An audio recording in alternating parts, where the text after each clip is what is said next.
Bom, vamos conversar então com o primeiro convidado especial. Sem dúvida. Porque provavelmente ele enfrentou essa Inglaterra em 1970 e pode ter sido a melhor Inglaterra de todos os tempos, a geração de ouro da Inglaterra. Afinal de contas, em 1966, a Inglaterra se tornara campeã do mundo contra a Alemanha, no caso, na época ocidental. Com muita satisfação e prazer, vamos conversar com o tricampeão, o homem do meio de campo da seleção brasileira. Alô, Clodoaldo, tudo bem com o amigo? Boa tarde. Boa tarde, Danilo. Boa tarde, Rogério, a todos os amigos aí da Trianon. É uma honra imensa falar com você. Estava aqui atento aos comentários aí de vocês e sempre com muita segurança, né, naquilo que nós desejamos para o futebol e logicamente para as Copas do Mundo, né? Essa questão aí, não sei se foi o Rogério que levantou a questão da prorrogação, depois pênalti. Isso. Então isso aí nós vamos poder conversar um pouquinho na sequência aqui do nosso bate-papo. Bom, já que o senhor levantou a bola, meu camisa... Na época ele jogava com a 5, né? Mas trazendo pro futebol... Eu joguei com a 5, no Santos e na seleção. Mas se for trazer agora pro futebol de hoje, eu não sei se você seria o camisa 10, viu, Clodoaldo? Porque do jeito que os caras gostam de volante, com categoria, cabeça erguida, pra sair jogando, provavelmente você seria o camisa 10 hoje de qualquer seleção do mundo. Ó, Danilo, eu vou dizer pra você o seguinte... Eu tive um treinador no início da minha carreira que quando eu me aventurava, né, de querer dar um de camisa 10, eu nunca imaginei isso, porque eu tinha o maior camisa 10 da história do futebol mundial na minha equipe. Só isso? Mas eu quando me aventurava, assim, de querer ir à frente, fazer gol, ultrapassar aquela linha fantástica com jogadores como Pelé, Coutinho, Lima, Edu, Abel, Pepe, bom, e vou por aí afora. Então, seria uma ousadia muito grande, mas eu me arriscava um pouco, lógico que eu me arriscava, né? Mas minha missão mesmo sempre foi no Santos como camisa 5, e só para completar esse detalhe de eu me aventurar a querer jogar mais à frente, o meu treinador no início de carreira foi Antônio Fernandes, o Antoninho, que jogou no Santos, foi um jogador fantástico. Ele, numa empolgação minha, para você ter ideia, Danilo, ele me chamou no intervalo do jogo, eu muito empolgado, querendo realmente ser o camisa 10, talvez. Ele me chamou e falou assim, ó, escuta o que eu vou te falar. Eu nunca esqueci isso, olha que tem tempo. Ele falou assim, ó, vou te falar uma coisa. Daqui, ó, desse meio campo para trás, você vai ser o melhor do mundo. Você vai para a seleção brasileira, você vai ser campeão várias vezes, você vai ser consagrado agora daqui para frente, você vai encontrar jogadores, mas muito, muito, muito superior a você. E eu guardei isso, então eu sei que seria modástia querer jogar na frente, entendeu, o Danilo? Entendi. Então eu jogava ali, cumpria minha missão de camisa 5, eu era o único volante na seleção de 70, né? E fazia bem a minha missão, cobrindo nas laterais. Eu fui um volante que me adaptei bem à cobertura dos dois lados, porque antigamente, né, na época que eu comecei, o volante cobria sempre o lado esquerdo, o meia direita cobria o lado direito. Então fui chamado ali de cão de guarda, de limpador de para-brisa, enfim, usaram vários nomes aí para a posição de médio volante.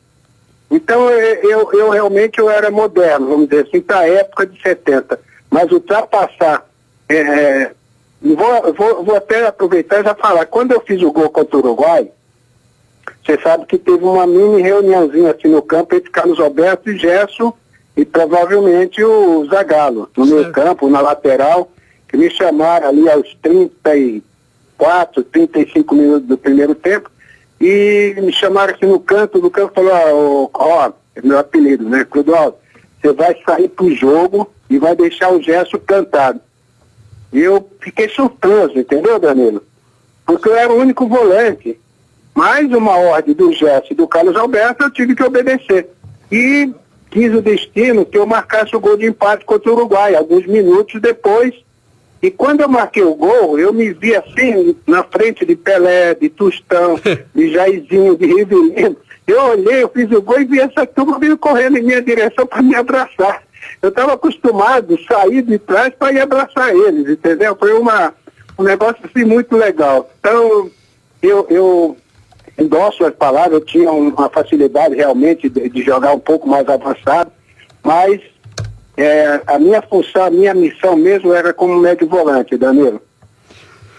Vou fazer uma pergunta pro Clodoaldo, Centroni? Então, boa tarde pro Clodoaldo, uma honra poder falar com ele.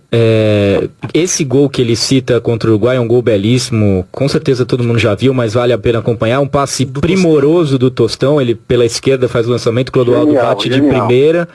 E é um dos gols mais importantes da Copa de 70. Não é porque o Clodoaldo tá aqui não que nós vamos dizer isso. É verdade, o Brasil perdia por 1-0, era um jogo de semifinal de Copa, o jogo tava difícil e ele empata o jogo nesse gol. E eu queria que o Clodoaldo falasse um pouquinho desse jogo. Tinha ou não tinha o fantasma de 50 nesse jogo, Clodoaldo? É Petrolino, né, que tá falando? Oi? Quem tá falando, Rogério? O Rogério falou desse jogo aí, da importância do gol, e eu tô fazendo um complemento.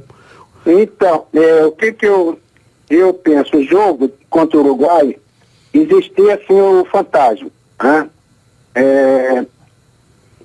Durante alguns dias, né, quando ficou definido que o Brasil iria jogar contra o Uruguai, o que se falou muito foi daquele jogo aqui da decepção enorme, né, que nós Maracanaço, né? Tínhamos. No Maracanã. Eu não sofri decepção porque eu tinha acabado de nascer. Eu sou de 49, a Copa foi em 50.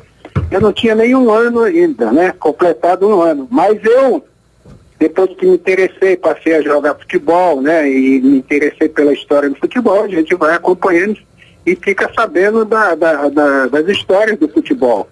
E eu, lógico, tinha consciência da responsabilidade daquele jogo de jogar contra o Uruguai. Então isso, na minha opinião, viu, Danilo, Rogério, aquilo pesou bastante. Por que pesou? Porque, para mim, foi o pior primeiros 45 minutos de jogo, foi Brasil e Uruguai. Eu, quando empatei aquele jogo, o jogo estava muito difícil realmente. Muito. O Gerson sendo marcado homem a homem, não tinha espaço para jogar. Eles tentaram neutralizar a jogada do Gerson, que era aquele lançamento a média e longa distância. Sim. E aí o Brasil sofreu com essa marcação do Gerson, a bola não chegava no Jair, não chegava no Pelé, não chegava no Tostão. Enfim, nós tivemos muita dificuldade. Depois do empate, eu empatei o jogo já aos 45 praticamente do primeiro tempo, nós voltamos, e eu quero falar aqui de um detalhe. Quando nós chegamos no vestiário, o Zagallo, muito emocionado, como sempre, emotivo, e fez uma preleição maravilhosa, viu, Danilo? Fez uma preleição assim de mexer com a alma do brasileiro.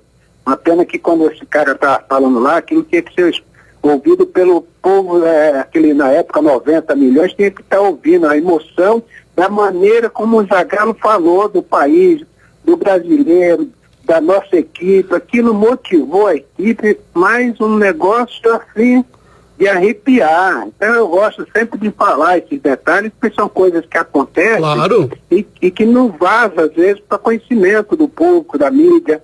Mas foi uma preleção assim, ele não falou nada, vamos jogar aqui, quando nós vamos mudar com o Gerson. Eu voltei para a minha posição, o Brasil voltou segundo tempo arrebentando, jogou demais no segundo tempo, fizemos 3-1, poderíamos ter feito 4, 5, né? Aquelas jogadas maravilhosas do Pelé, que o gol não saiu. Então, foi um jogo que o fantasma de 50 ainda pesou antes da partida contra o Uruguai em 70. Ô Clodoaldo, antes do Brasil e Uruguai, na primeira fase o Brasil enfrentou a Inglaterra, na segunda rodada. Sim. E o Brasil, esse jogo teve alguns lances, né, peculiares, como a defesa do Gordon Banks, a defesa do Félix e a jogada sensacional do Tostão, Pelé e o gol do Jairzinho. Como que era a Inglaterra em 1970? Como que é para essa geração nova que não conhece? Volto a ressaltar, a Inglaterra era a atual campeã do mundo, né? Tinha ganho em 1966, então defendia o título em 1970. Para você, ô Clodoaldo, o que tinha de especial essa Inglaterra? Olha, a Inglaterra, nós entramos para o jogo com a Inglaterra com um pensamento assim, tipo, nós vamos ter o jogo mais difícil da Copa do Mundo. Nós vamos enfrentar os últimos campeão do mundo, que foi em 66. Vamos enfrentar uma seleção que tem o melhor condicionamento físico, mas não tem a qualidade, a técnica do Brasil. E nós vamos matar a Inglaterra aí. Nós vamos ter que cansar a Inglaterra. E foi, para mim, sempre falo isso, o jogo mais difícil, jogadores fantásticos que tinham na Inglaterra, sabe? Uma condição física assim invejável. Eu após o jogo, isso está registrado na CBF, eu perdi 5 quilos naquele jogo, 5 quilos. Eu corri assim como nunca acho que corri na minha vida. Foi um jogo desgastante. Como você falou, o Banks fez uma defesa maravilhosa. O Félix também fez uma defesa maravilhosa. Nós perdemos alguns gols assim, não foram muitos, mas a Inglaterra também perdeu. E na minha opinião, o jogo poderia ter sido 1-1, 2-1 para o Brasil, 2-1 para a Inglaterra. Então, só para completar, dizer que após esse jogo com a Inglaterra, nosso pensamento do grupo, comissão técnica, jogadores, é que realmente nós estamos a caminho da conquista do Tri. Essa vitória nos passou uma segurança muito grande. Eu ficava com meu amigo, né, já tenho muita saudade dele, que já nos deixou, o Carlos Alberto Torres, um grande capita. Ele é meu companheiro de quarto. E após o jogo, eu perguntava para o Capita: e aí, Capita, e agora? Ele falou: e agora ninguém segura o Brasil. Vamos ganhar a Copa, vamos ser campeões. Batemos num dos melhores times do Mundial. Não tem equipe na Copa mais para enfrentar a nossa seleção. Você vê o nível de conversa que eu tive com meu grande amigo Carlos Alberto Torres, entendeu? Então esse jogo realmente foi muito importante para seguir em busca do Tri. Tá? Eu vi a Inglaterra agora na Copa de 18 na Rússia, uma equipe muito bem organizada, como sempre. Sim. Muito bem, ela tem uma obediência tática, talvez como ninguém, mas eu acho que a Inglaterra sempre vai pegar, falta aquele jogador que decida, né? Apesar de ter o artilheiro aí da Copa, Queen. Mas aquele criador de jogada, aquele que prepara, aquele que vai dar à Inglaterra uma qualidade individual, né? Que vai decidir sozinho, isso vai estar sempre faltando para a Inglaterra. Então a Inglaterra me surpreendeu de chegar até onde chegou. Esse terceiro e quarto lugar, não sei se a FIFA deveria seguir adiante, porque quando você faz uma campanha como a Bélgica fez e conquista o terceiro lugar, não existe motivação. A motivação maior é passar e chegar lá e disputar a final. Quase como ser vice. Ser vice-campeão mundial também quase não representa nada. Sim. A tristeza é muito grande. Então tem esse lado aí dessa questão polêmica, né, da prorrogação, mais pênalti. Isso. Eu também sou contra o pênalti.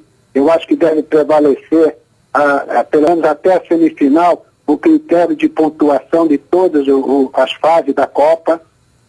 Eu vejo assim, como a disputa de pênalti, eu vejo como um castigo a uma equipe que faz uma campanha maravilhosa. Vamos para a primeira fase, faz 12 pontos, a outra faz 4, 5, aí vai jogar na outra fase, mata-mata, com 5 pontos, você fez 12, e você dá a oportunidade dos 90 minutos para esse time que fez 4, 5 pontos, você dá mais a prorrogação, e depois você ainda dá os pênaltis.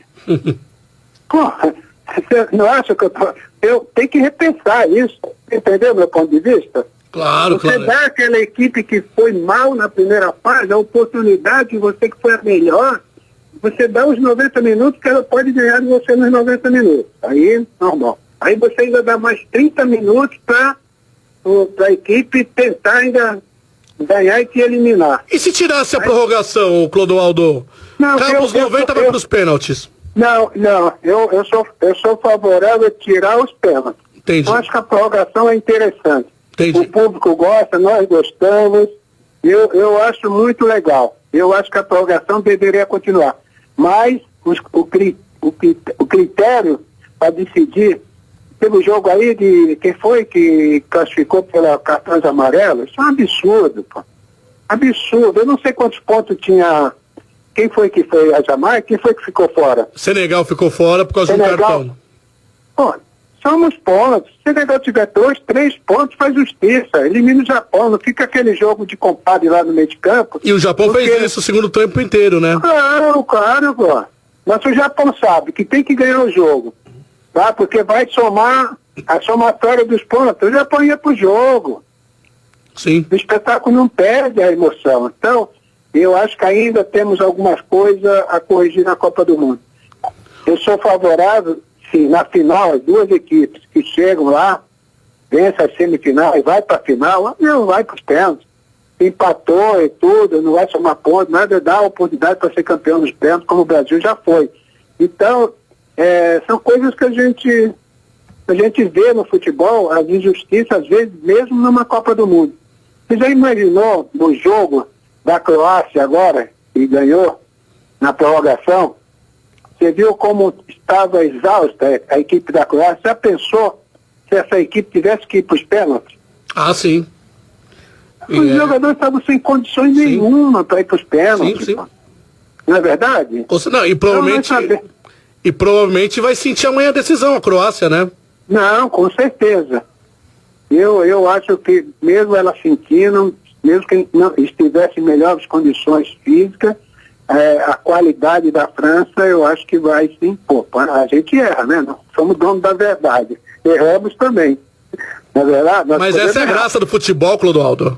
É isso? Isso que é gostoso. Eu, por exemplo, no bolão aqui, eu perdi vários. Não, eu também. Eu, na primeira fase, eu errei todos os resultados do Brasil. Porque eu analisei, eu vi os percentuais, né, que a gente costuma fazer essas coisas, assim, não estava acompanhando a Copa, e a gente fica em casa, pensa. Então, eu analisei desde o primeiro jogo do Brasil, percentual para possibilidade de vitória, 70% contra 30%, empate, 10%, aí o Brasil empata, depois vitória contra, quem foi, Costa Rica, 80% para o Brasil, 10% de empate, 10% para derrota, não é isso? Isso. Então você analisa os percentuais e você acaba fazendo um palpite 3-0, 4-1, então a possibilidade disso é muito grande, mas o Brasil ganhou 2-0 no finalzinho do jogo, já nos acréscimos, não é isso? Exato. Depois ganhamos da Sérvia, um time fraquíssimo também, que eu apostei até em 4-1, 4-0. Se não tivesse a separação, poderia estar na final a Sérvia, né? Sim. Entendeu? Então a gente sabe que o futebol é legal por isso, né? A gente nunca sabe o correto. A gente tem uma lógica, tem um favoritismo. Isso tem, claro que tem. Eu tivesse que apontar um favoritismo pela qualidade da equipe da França, eu daria aí 65% de percentual para a França. E daria os 35% aí para a Croácia, sendo que poderia avançar um pouco mais nesse percentual. Mas a Croácia é um time valente, guerreiro, está aí na história, né? A primeira oportunidade de se consagrar campeão mundial. Então isso tudo pode levar a uma superação dentro de campo, pode surpreender sim. Agora, qualidade técnica, desde da Copa aqui no Brasil de 2014, que a França fez uma grande Copa e depois foi eliminada pela própria Alemanha, deu azar de cruzar com a Alemanha, porque senão a França teria ido à final no Mundial também, entendeu? É uma equipe muito boa, ela tem uma média de qualidade nos seus setores, defesa, um grande goleiro, uma boa defesa, segura, um meio campo fantástico, é o melhor meio campo que tem na Copa. E na frente, jogadores capazes de decidir o jogo, além de qualidade individual, velocidade, sabe, uma condição física fabulosa. Então, para mim, é uma equipe que completa em todos os aspectos, tático, técnico, sabe, condição física excelente. Então, eu acho que a Croácia, já desgastada, terá uma missão muito difícil amanhã de superar a grande França. Cetrone? Clodoaldo, queria a tua análise da campanha do Brasil. O Brasil, eu entendo que jogou até menos do que eu esperava na primeira fase, mas perdeu para uma equipe que é muito forte, que é a Bélgica, e principalmente por conta de um primeiro tempo ruim. Acho que o Brasil conseguiu dar a volta no segundo tempo, mas buscar um 2-0 em Copa do Mundo é muito complicado. O que você pensa sobre a eliminação do Brasil, se você entende que o Tite deve continuar o trabalho? Bom, eu já falei um pouco do Brasil, né, nessa questão que o Brasil, na primeira fase, eu esperava mais do Brasil. Enfrentamos adversários médios, medianos, né, sem nenhuma aspiração de conquista de título, né, da Costa Rica, da Sérvia, o próprio México. Quer dizer, quando você, né, enfrenta seleções, como no outro grupo, algumas já com conquista de mundiais, e o Brasil enfrentando o adversário, você espera sempre mais. Então, eu fiquei muito preocupado com os resultados, né, e com algumas das posições do Brasil que eu percebi que não estava correspondendo. Então me preocupou, sabe? Me preocupou bastante. Mas o Brasil passou, cresceu na competição, ganhou aquele fôlego, aquela autoestima, né? O Tite motivador, tentou motivar mais a equipe. Nós aqui acreditando que o Brasil poderia passar pela Bélgica, se bem que eu fiquei em dúvida, porque quando o Brasil perdeu, tem dois detalhes aí, viu, Marcelo e Rogério?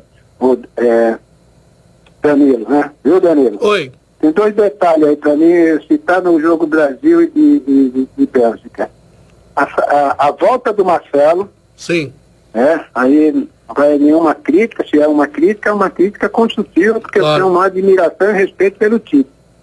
Mas o Tite veio na televisão e falou assim, o Luiz Felipe, né, que tá jogando? Felipe Luiz. O Felipe Luiz. Isso. O Felipe Luiz fez 2 jogos, jogou muito. Sim. Jogou demais, jogou muito. Até quando fala isso, tem que manter o cara, pô. Não tira o cara, pô. O próprio técnico reconhece. O Marcelo teve uma lesão, parou. O Marcelo é um jogador que ataca muito, mas o Marcelo tem deficiência na marcação, não marca, não cobre, não cabeceia. A lateral esquerdo é apontado como um dos maiores de toda a história lá do futebol, mas tem esse problema, Marcelo. Aí você, veja só, hein, Danilo, Rogério e amigo, o que aconteceu? Ele perdeu o cara que, a coluna do setor defensivo. Quem era essa coluna, esse pilar ali plantado na frente da zaga? Casemiro. Sim. Nós perdemos o Casemiro. Eu ainda comentei antes do jogo que o Tite, ele é um treinador conservador. Sim. A gente que vive no futebol, a gente fica buscando algo novo. Ao Tite é difícil fazer isso. A não ser numa situação perdendo, tocar um lateral para um atacante, aquelas coisas. Sim. Quando o Casemiro saiu, eu até comentei aqui em Santos, em São Paulo, na alguma rádio, eu arriscaria o Marquinhos, né? O Marquinhos, o zagueiro. Isso. Eu arriscaria no volante com característica de marcação. Porque você sair com o Fernandinho e com o Paulinho é complicado. Sabe? Não dá liga. Eu comentei sobre isso. É o convite para dança. É um convite para dançar. Sim. Ainda mais com a entrada do Marcelo. Aí isso me preocupou mais, porque o Marcelo desce, quem fica? Quem cobre? Fernandinho? Quem cobre? Paulinho? Não. Então eu acho que seria importante ter uma pessoa com umas características bastante defensivas. Aí eu lembro que alguns repórteres que nós estávamos aqui no bate-papo, comentou, não, mas isso o Tite não é de arriscar. Eu falei, concordo, também talvez não arriscasse, mas então são detalhes que eu acho que se você observar o primeiro tempo, a facilidade que a Bélgica teve de jogar pelo setor do Marcelo foi muito grande. E poderíamos ter sofrido outros gols ali. entendeu? Por falta de uma finalização, de uma conclusão do passe, do último passe. Então, depois o Brasil corrigiu, a Bélgica se fechou também, cansou, sentiu mais a pressão do Brasil. O Brasil esteve perto de empatar o jogo. Então, o Brasil fez uma Copa razoável e enfrentou adversários, até pegar a Bélgica, medianos, Sim. sem história, sem passados. Então, aquela primeira fase, de repente, nos deu uma impressão falsa de que o Brasil estava pronto. E o Brasil não estava pronto. Essa é a minha análise da participação do Brasil na Copa da Rússia. São 17 horas e 39 minutos, estamos conversando com o tricampeão Clodoaldo. Clodoaldo, vamos tocar no assunto, que eu acho que esse assunto virou o assunto mundial. E até estava conversando com o Rogério Centroni agora, antes de entrar no ar. Se teve algum 7-1 esse ano, esse 7-1, o Neymar levou ele todo para ele, esse resultado, né? Porque é nítido como o Neymar sai enfraquecido após essa Copa do Mundo. E aí eu falo como jogador, as chacotas que ele vem recebendo via internet, não só dos brasileiros, mas enfim, do público em geral. Veja que os belgas fizeram hoje, né? A brincadeira, né? Enfim. Você citou que no começo da sua carreira teve um técnico chamado Toninho que chamou você de canto e falou: ó, garoto, vem pra cá, assim. Te deu um rumo, te deu um sinal, te deu um caminho pra você trilhar. Sim, sim. E o Neymar com 26 anos? Dá tempo ainda de alguém chegar e tentar trilhar e colocar ele no caminho certo? Eu acho que dá. Sabe, o Neymar, eu conheço porque eu conheço o Neymar quando ele começou aqui no Santos, se não me falha a memória, com 11 anos de idade. Exatamente. Quando eu conheci o Neymar, aliás, eu sabia que tinha um garoto assim e tal. Mas quando ele estava com seus 12 para 13 anos de idade, eu frequentava uma academia aqui e o Neymar ia lá muito com o Neymar pai, entendeu? Sim. E eu ali que eu conheci o Neymar, assim, tá? Eu sabia que tinha um menino fantástico, uma promessa lá nas categorias de base do Santos, infantil ainda, coisa de 12, 13 anos, e ele ia jogar bola já com os adultos. Aí eu passei a ver o Neymar jogando pelada lá na quadra.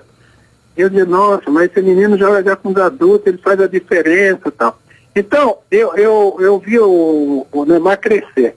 Conheço a sua índole, entendeu? Sim. O menino é de uma índole muito boa, isso eu posso falar. Conheço o seu pai, entendeu? Conheço a sua família.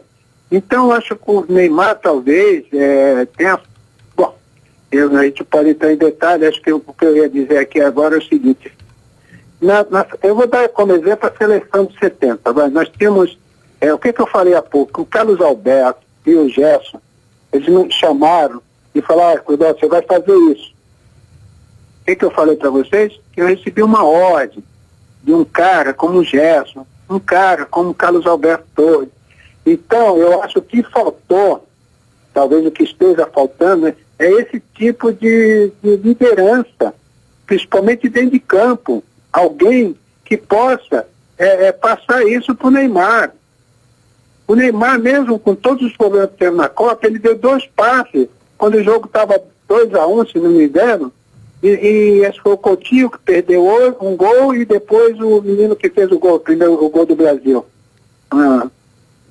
Então, o Brasil estava perdendo 2-1, o Neymar, mesmo não sendo brilhante, participativo, falar o quê, né?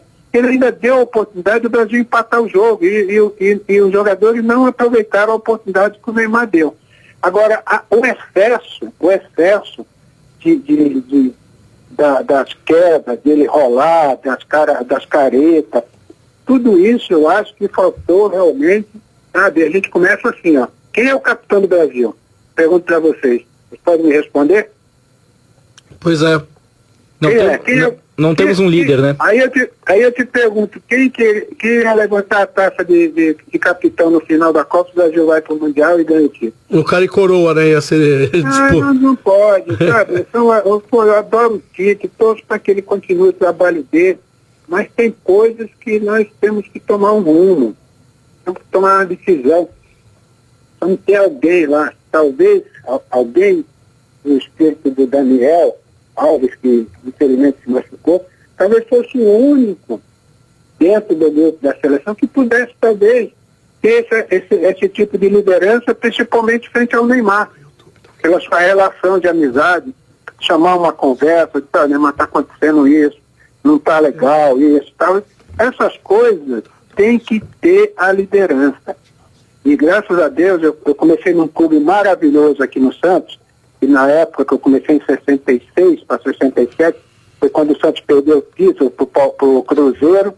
Aí eu subi no lugar do Zito, ainda joguei um campeonato paulista, joguei quase um ano ainda com o grande capitão Zito, entendeu?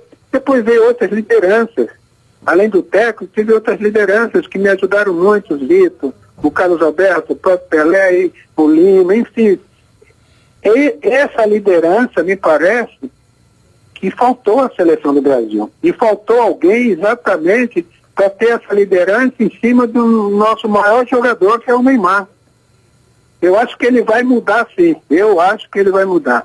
As críticas estão aí, todo mundo se aproveita também, né? Existe um exagero por parte dessa questão toda, mas ele vai rever toda essa situação que aconteceu na Copa. Ele tem qualidade para jogar futebol, para se destacar sem essas questões todas que são discutidas hoje, com as suas caretas, seus tombos, não é isso? Então eu acho que ele pode se recuperar. Ele é um menino que pode amadurecer aos 26 anos, voltar a jogar uma Copa do Mundo com outra cabeça, maduro, e quem sabe aí, né? Lá no Catar, né? Na próxima. Isso. Eu espero estar lá. Essa eu não fui, eu não gosto muito de avião, mas essa aí, quem sabe, eu possa estar lá e quem sabe o Brasil possa ganhar o Hexa lá em 22. 17h45. Clodoaldo, para finalizar com o amigo, vou fazer uma pequena homenagem, né, Udo? Opa. Solta o play daqui a pouco. Não vou chorar não, né? Não. Vamos voltar para aquela semifinal. Já que você ilustrou tanto essa semifinal, então vamos para o nosso ouvinte da Trianon entender o que foi a importância desse gol contra o Uruguai, que no gol tinha o Mazurkiewicz, só isso, nada. Para quem não sabe, o Mazurkiewicz era considerado o melhor goleiro do mundo na atualidade naquele momento, né, o Rodô? Sim, fantástico, nossa. Um dos melhores do mundo naquele momento.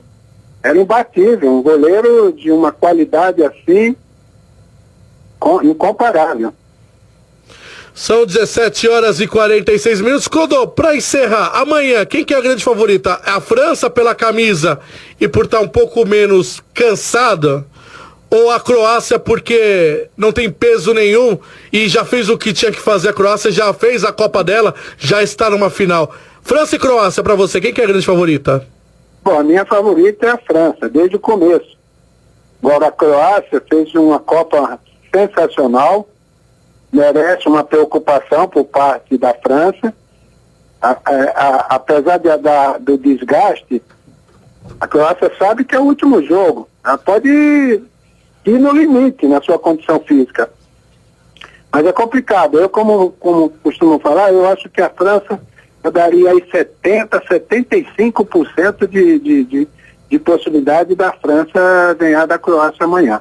Mesmo que se não tivesse desgastado pela grande qualidade do futebol da França. Agora, nós somos mortais, né? Aí erramos. E eu posso errar, mas eu vejo a França assim com um percentual de favoritismo muito grande para conquistar o Mundial amanhã na Rússia. Muito bem, agradecendo muito, Clodoaldo. Clodoaldo, tem um probleminha aqui, mas eu prometo que até o final do nosso programa eu vou rodar esse gol, tá bom? Tá bom, obrigado, viu? Grande abraço, muito obrigado, Clodoaldo. Um grande abraço a você e a todos aí, um grande abraço.